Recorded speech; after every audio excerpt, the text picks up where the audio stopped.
सबसे पहला टॉपिक है, इसमें देखते हैं कि उद्दीपन क्या होता है। उद्दीपन को आप एक ट्रिक के माध्यम से याद रखिए कि इसमें आप देखेंगे लिखा हुआ है दीपक। इस तरीके से दीपन को दीपक मान लीजिए। अच्छा, जब भी दीपक जलेगा, ग्लो होगा, तो क्या होगा? अंधेरा छट जाएगा, यानी कि अंधेरा खत्म हो जाएगा। इसी प्रकार से उद्दीपन यानी कि स्टिमुली और एंड रिस्पॉन्स, मतलब कि कुछ इस तरीके की चीज़ें होती हैं कि एक्शन का रिएक्शन। जब भी कुछ बल्ब जलेगा तो ऑब्वियसली बल्ब जलते ही क्या होगा? उजाला हो जाएगा, अंधेरा खत्म हो जाएगा। तो इस प्रकार के, जैसे मान लीजिए अगर कहीं कट गया तो कटते ही क्या होगा? खून निकल जाएगा। समझ रहे? खाना देखते ही हमारे मन में क्या आ जाता है? उसको देख के मन में स्वाद बनने लगते हैं। ये इस प्रकार के कुछ सिम्टम होते हैं जो किसी चीज़ के होने के उपरांत होने होते हैं या होते हैं, उसी को कहते हैं उद्दीपन। एक बार इसको पढ़ते हैं फिर समझते हैं। सभी जीव अचानक हुए परिवर्तन पर अनुक्रिया करते हैं, मतलब कुछ इस तरीके से हुआ तो उसका फिर क्या होगा? प्रतिक्रिया होगा उसका, उसी को कहते हैं उद्दीपन। परिवर्तन पर अनुक्रिया करते हैं। वातावरण में होने वाले इन परिवर्तनों को उद्दीपन कहते हैं। जैसे कि अचानक अधिक प्रकाश होने पर मनुष्य तथा जानवर अपनी स्थिति के अनुसार अनुक्रिया करते हैं। मान लीजिए अगर कहीं पे कोई चोर है अंधेरे में और बल्ब जल गई तो क्या होगा? वो इधर उधर भागेगा, छिपने की कोशिश करेगा, हटेगा वहाँ से। इसी तरीके से आप देखते हैं कि अगर ये लिखा हुआ यहाँ पे प्रश्न है अपना कि रसोई घर में अचानक बल्ब जलने से कॉकरोच क्या करते हैं? उनका क्या रिएक्शन होता है? वो भी इधर उधर भागने लगते हैं, छुपने का प्रयास करते हैं। कॉकरोच से याद आया कि कॉकरोच का जो हार्ट होता है वो 13 वाल्व होते हैं उसमें, मतलब 13 चैम्बर होते हैं।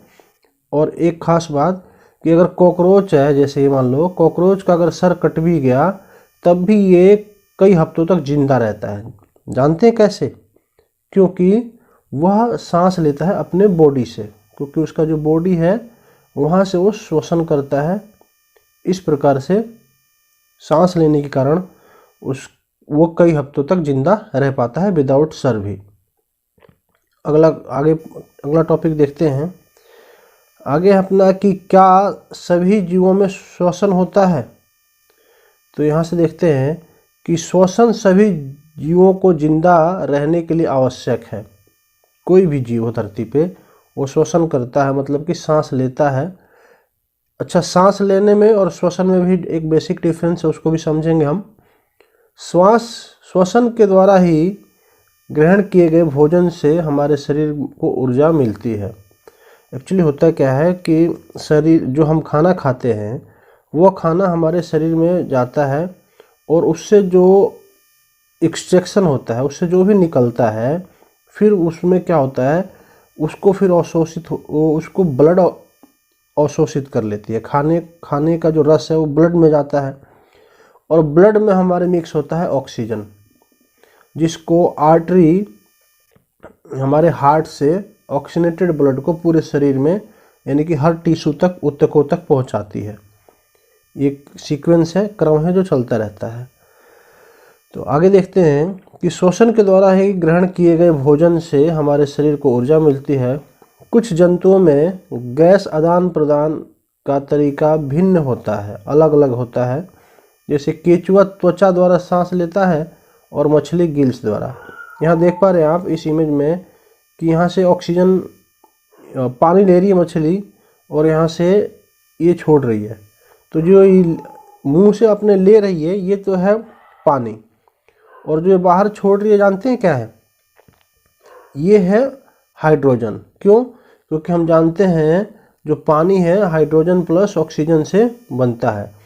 तो जब ये पानी ले रही है तो ऑक्सीजन तो इसके बॉडी को द्वारा ऑब्जर्व कर लिया जा रहा है, बाकी बच जाएगा हाइड्रोजन, और ये हाइड्रोजन को क्या कर रही है? अपने शरीर से रिलीज कर देती है, अपने गिल्स से।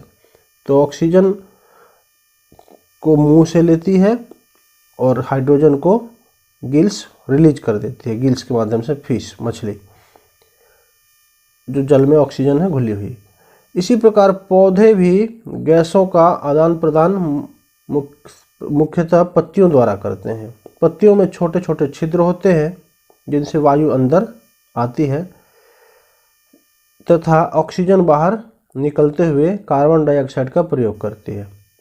जो ऑक्सीजन कार्बन डाइऑक्साइड लिया यहाँ से और उसके बदले में ऑक्सीजन रिलीज किया, ये भी तो एक तरह से उद्दीपन ही तो है, एक्शन का रिएक्शन है। ठीक है। अच्छा, कार्बन डाइऑक्साइड से एक चीज़ ध्यान आया कि जो ग्लोबल वार्मिंग हो रहा है, टेम्परेचर बढ़ रही है पूरी धरती पे, वायुमंडल में टेम्परेचर बढ़ने का जो मुख्य कारण है वो है कार्बन डाइऑक्साइड गैस, मीथेन। तो इसके साइड इफ़ेक्ट क्या है कि कार्बन अगर ज़्यादा बढ़ेगा ना तो जो सूरज से हीट आती है उसको ये ऑब्जर्व कर लेता है, सोख लेता है और फिर वायुमंडल को क्या करता है, गर्म कर देता है। वायुमंडल एक मोटे कंबल के रूप में काम करने लग जाती है।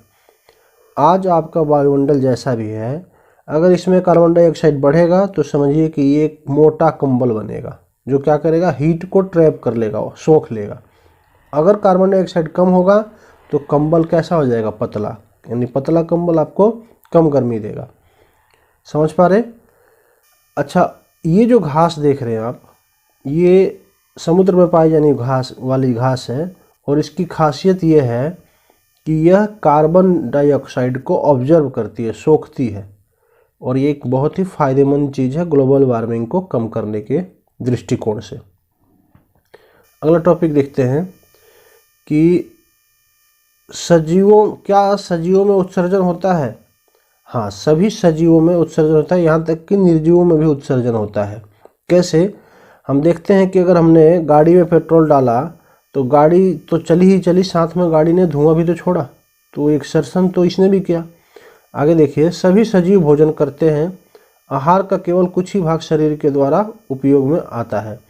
मतलब हमने जो भी खाया उसका कुछ ही हिस्सा हमारे शरीर के द्वारा अवशोषित होता है, बाकी बहुत सारा हिस्सा हम अपशिष्ट के रूप में, अपशिष्ट मतलब हमारे शरीर से जो मल निकालते हैं हम सुबह सुबह बाथरूम में जाकर, या दिन भर जो एक्सर्शन करते रहते हैं टॉयलेट में जाकर, या पसीने के माध्यम से या अन्य एक्टिविटी के माध्यम से हम अपने शरीर से लगातार एक्सर्शन भी कर रहे होते हैं।